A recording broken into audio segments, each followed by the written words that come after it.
This is KGW News at Sunrise. The people that live in this home in McMinnville woke up to an explosion outside their house. It shattered windows, damaged the siding, tore apart fence boards. Police are trying to figure out who set off that explosive device, and the people who live here are trying to figure out why their house was hit. And hey, prepare for delays on I-84 this weekend.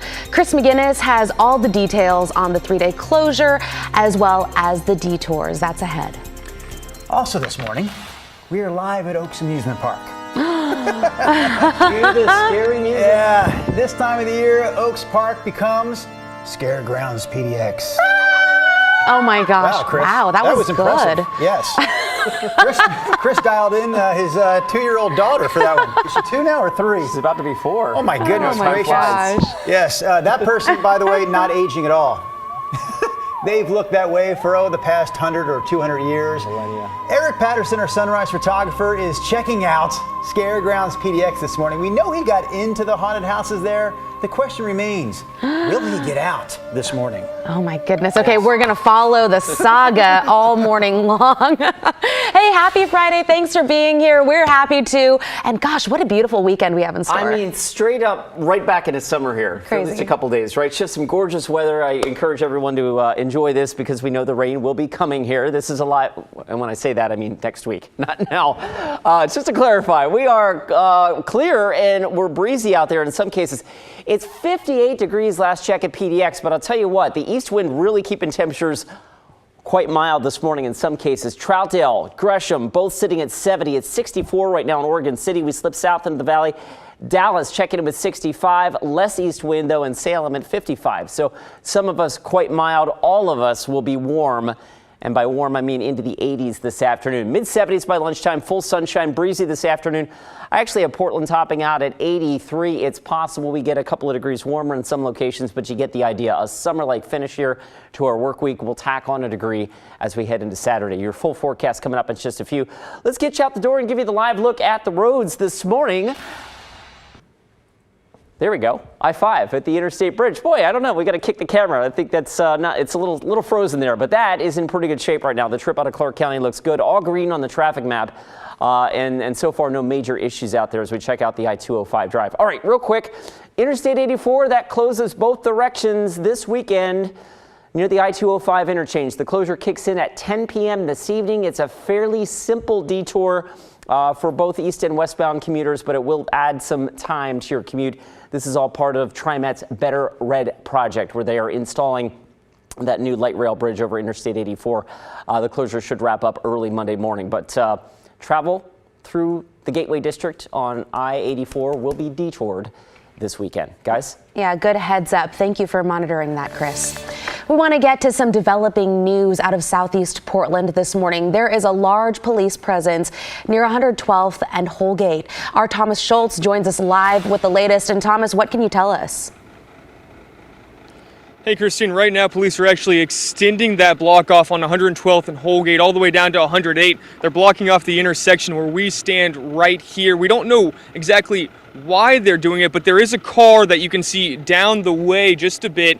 Just a few minutes ago, there was police surrounding that car, but they've all moved past the car and are now blocking off the rest of these intersections around 112th and Holgate. We do know that just a little while ago on 164th and Powell, there was a burglary call. Now, we don't know if this incident and that one are related, but again, those 4 blocks are blocked off right now on Holgate. There were about a dozen police cars here just 5-10 minutes ago, and they're still around, but it looks like they're not as much worried about surrounding the car now as much as blocking off the other intersections as well at this point. And the car looks to be pretty totaled right now.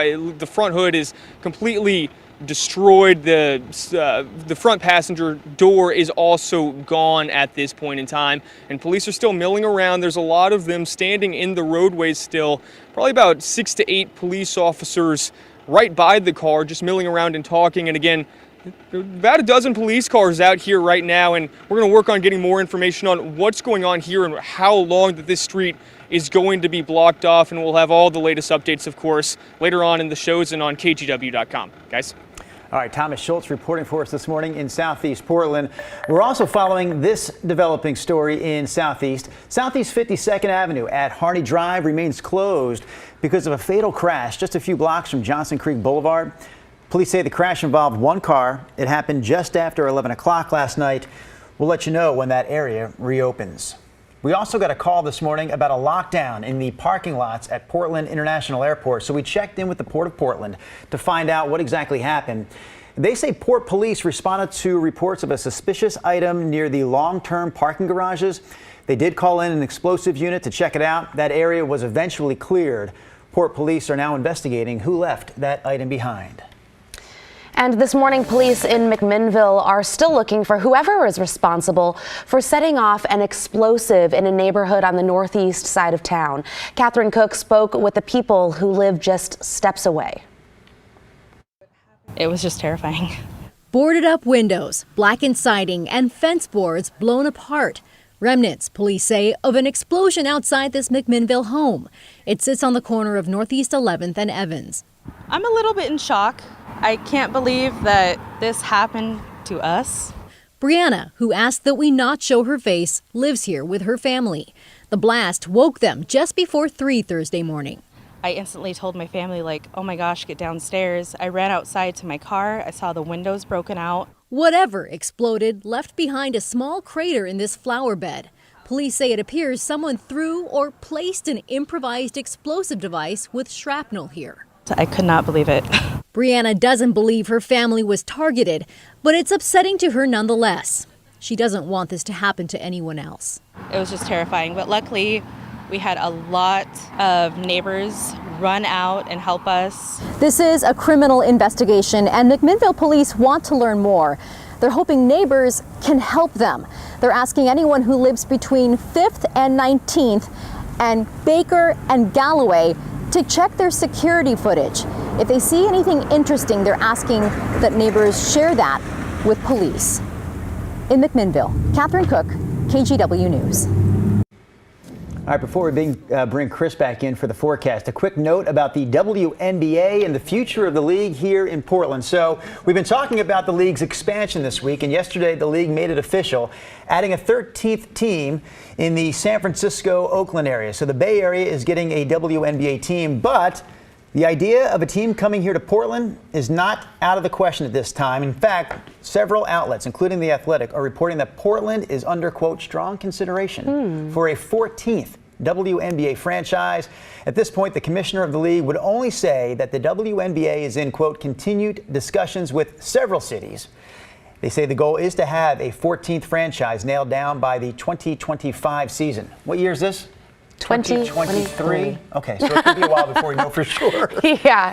And hey, I mean, we're going to be keeping an eye on that, but all week long, I've been keeping an eye on your forecast. Which is awesome. Right. Feeling summer-like, right? In this first full weekend of October, let's get you out the door and give you the live look from our Wells Fargo Sky Camera. It's clear. It's 58 last check at PDX, and elsewhere in the 70s. This morning, the sun hasn't even come up. This is above our average high for this time of the year, by the way. 70 in Gresham, 70 in Troutdale.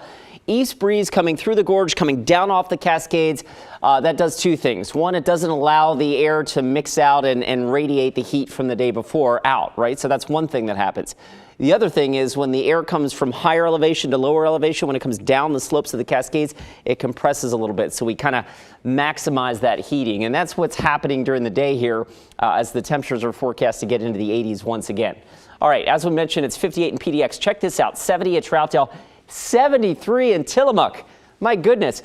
Brookings, by the way, yesterday was 84 degrees at noontime with the downslope wind coming off the Coast Range before they had a little bit of a wind reversal and that cooled them down. So, you know, even though we are into October, we can still get pretty warm, and we are definitely in a warm weather pattern here over the next couple of days. High pressure very much in charge of our weather through the weekend, and then it will break down as we head into early next week and bring us again the return to the October that we all know and love, right, with some rain in the forecast. All right, here's a look at Futurecast through the day today.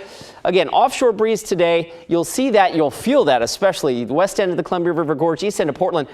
Futurecast is suggesting east wind gusts out towards PDX could be upwards of 30 to 35 miles an hour today. We'll feel that east wind gusting at the coast as well. Once again, downsloping off the Cascades, downsloping off the Coast Range, and that will help juice the temperatures up a few degrees. So I think the beach gets into the 80s again today, and then the winds will reverse during the weekend. Check this out. We'll roll the clock on Futurecast. You can see that south wind reversal here in Newport Saturday afternoon, and eventually along the north coast. The north coast will probably start off pretty warm on Saturday, and then at some point the wind shifts and will cool down. Meanwhile, for inland valleys, we still have the east breeze, and that will keep temperatures very warm, in fact, in record territory, I think, tomorrow. At the beach, sunny, breezy, and warm. 84 in Pacific City, Columbia River Gorge, warm as well, with a gusty east breeze through the west end, Hood River out towards the Cascade Locks area. You'll really feel that. Sunshine east of the Cascades as well. Madras and Bend and Prineville just shy of 80 degrees, and lovely across eastern Oregon. Baker City gets up to about 74. All right, here's a look at Futurecast again. Our modeling has Portland getting all the way up to maybe 85. I've got to set 83 because it's just hard to put 85 on the 7-day forecast. But the point is that it is possible. We'll be back in the mid-80s again, and then we'll cool it down as we head into the start of next week as the rain returns. So record warmth again as we get into the weekend. 85. Tomorrow's record high is 83. So good chance we do that. Mostly sunny on Sunday, 78, and then a couple of days of rain in the forecast for Monday and Tuesday. Drew?